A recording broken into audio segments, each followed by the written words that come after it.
تبھی لوگ پریشان ہیں، رشتے ہی نہیں مل رہے، رشتے ہی نہیں ہو رہے. وظیفہ بتا دیں، اب قریب رسالوں والوں سے رابطہ کرا دیں ہمارا، اور فلانے سے بتا دیں. میں کہتا ہوں بھائی میرے پاس جب لڑکیوں کے والدین کے فون آتے ہیں بیٹی کے لیے رشتہ بتا دیں، میں کہتا ہوں آرڈر پہ بنوانا پڑے گا بندے مارکیٹ میں ہے ہی نہیں تو کہاں سے لائیں. ابھی میرے سفر سے پہلے 2 ہفتے پہلے کی بات ہے، یہ زمینی حقائق ہیں. اب آپ اس میں مجھے احمق کہیں، بیوقوف کہیں، یا کہیں یہ کیسی الٹی سیدھی باتیں کر رہے ہیں، تو وہ آپ کی مرضی ہے. لیکن گراؤنڈ ریئلٹیز جو ہوتی ہے نا ان کو تسلیم کرنا پڑتا ہے. اس کے خلاف آپ چلیں گے تو مار کھائیں گے مزید. ایک خاتون آئی میرے پاس 2-3 ہفتے یا 1 مہینہ ہو گیا ہوگا اس کو، اپنی بیٹی کو لے کر آئی کہ اس کے رشتے کے لیے کوئی وظیفہ بتا دیں. میں نے اس خاتون سے کہا، وہ ان کی بچی بھی موجود تھی، میں نے کہا کہ آپ پڑھی لکھی ہیں؟ انہوں نے کہا ہاں بھی میری بیٹی نے BA کیا ہوا ہے. تو میں نے کہا میں آپ کی بچی کو سمجھاؤں گا، یہ ذرا ایجوکیٹڈ ہے، ان کی شاید سمجھ میں آ جائے. وہ خاتون تو بیچاری بالکل ہی ان پڑھ سی معلوم ہو رہی تھی. میں نے ان سے کہا، میں نے کہ مجھے ایک بات بتائیں کہ 50 خواتین بیٹھی ہوئی ہیں یا 100 خواتین بیٹھی ہوئی ہیں، میرے پاس 50 روٹیاں ہیں، ہر خاتون کو بھوک لگ رہی ہے، ہر ایک کو روٹی کھانی ہے اور پوری 1 روٹی کھانی ہے. سب کی خواہش کیا ہے کہ میری روٹی میں کوئی دوسری خاتون میرے ساتھ شریک بولیں بھائی نہ. تو میں کیا کروں گا؟ اب میں جب روٹی تقسیم کر رہا ہوں تو میں کہہ رہا ہوں عورتیں 100 ہیں اور روٹیاں کتنی ہیں 50. تو میں خواتین سے خطاب کر کے کہوں گا کہ بھائی 50 روٹیاں ہیں، 100 میں برابر نہیں آ سکتی. تمام خواتین سے گزارش ہے کہ ہر خاتون جس کو روٹی ملے وہ اپنی روٹی میں کسی دوسری بہن کو اپنے ساتھ شریک کر لے، کیونکہ بالکل بھوکا رہنے سے بہتر ہے آدھی تم کھا لو آدھی اس کو کھلا دو. خواتین کہیں نہیں یہ نہیں ہو سکتا، یہ نہیں ہو سکتا، یہ تو عدل کیسے ہوگا، کٹے گی کیسے بالکل بیچ سے درمیان سے، عدل تو ہو ہی نہیں سکتا. کہیں تھوڑی اس کے پاس زیادہ روٹی چلی گئی میرے پاس کم آ گئی، یہ تو قیامت میں اللہ نے کیا حکم دیا، جو عدل نہیں کرتا اس کے تو جہنم ہے. اب میں کہہ رہا ہوں بھائی کوشش کریں گے انچ ٹیپ سے ناپ کے تقسیم کریں. نہیں جی آج کل تو انچ ٹیپ بھی 2 نمبر آ رہے ہیں، ہو ہی نہیں سکتا.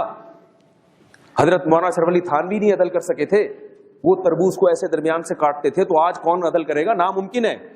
اس کا مطلب کیا ہے؟ 50 کو کھلاؤ 50 کو بھوکا مار دو، یہی مطلب ہوا کہ نہیں ہوا؟ بہت مشکل ہے سمجھانا، کیا کریں.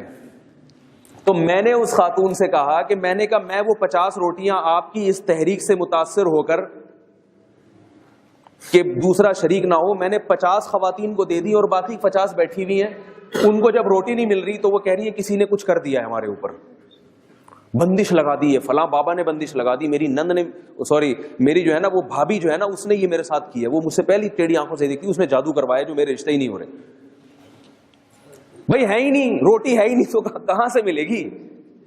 خدا کی قسم دعاؤں سے بھی مسئلہ حل نہیں ہوگا، اللہ کی قسم اٹھا کے بولتا ہوں.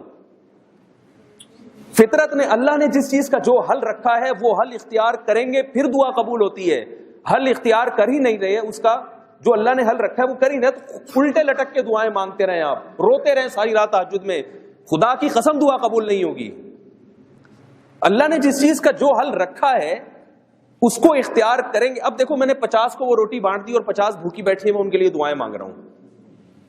بیوقوفی کی بات ہے یا نہیں؟ اللہ بھی کہیں گے کہ جب تیرے پاس تھی تو آدھی آدھی ڈیوائڈ کر کے دے دیتا ان کو بھائی. پھر جو آدھا خالی پیٹ رہ جاتا اس میں دعا مانگتا کہ اللہ جو میرے بس میں تھا وہ میں نے کر دیا ہے، پورا پیٹ ان کا نہیں بھرا، تو اس آدھی میں اتنی برکت دے دے کہ آدھی روٹی پوری روٹی کا کام دے. اب دعا قبول ہوگی کہ ہمارے بس میں جو تھا وہ ہم نے کر لیا، اسباب اختیار کر لیے. اب جو چیز ہمارے بس میں نہیں ہے وہ ہم کس سے مانگیں؟ اللہ سے مانگیں. تو میں نے کہا بھی یہ 50 خواتین جو بیٹھی ہوئی ہیں یہ رو رہی ہیں، ہائے ہمارے بندش لگا دی، ہائے کوئی وظیفہ بتا دے، تو یہ بیوقوفی اور حماقت کی بات ہے. تو میں نے اس خاتون سے کہا کہ آپ کو کنوارا نہیں مل رہا، ٹھیک ہے نا، تو ایسا کر لیں کوئی شادی شدہ جو ذرا ذمہ دار ہو، جو ذرا سمجھدار ہو، آپ سمجھتی ہوں، تو اس کی دوسری وائف بن جائیں. وہ ایسا لگتا ہے جیسے بہت زور سے کرنٹ نہیں لگتا، ایسا کرنٹ ہل جاتے ہیں پورے.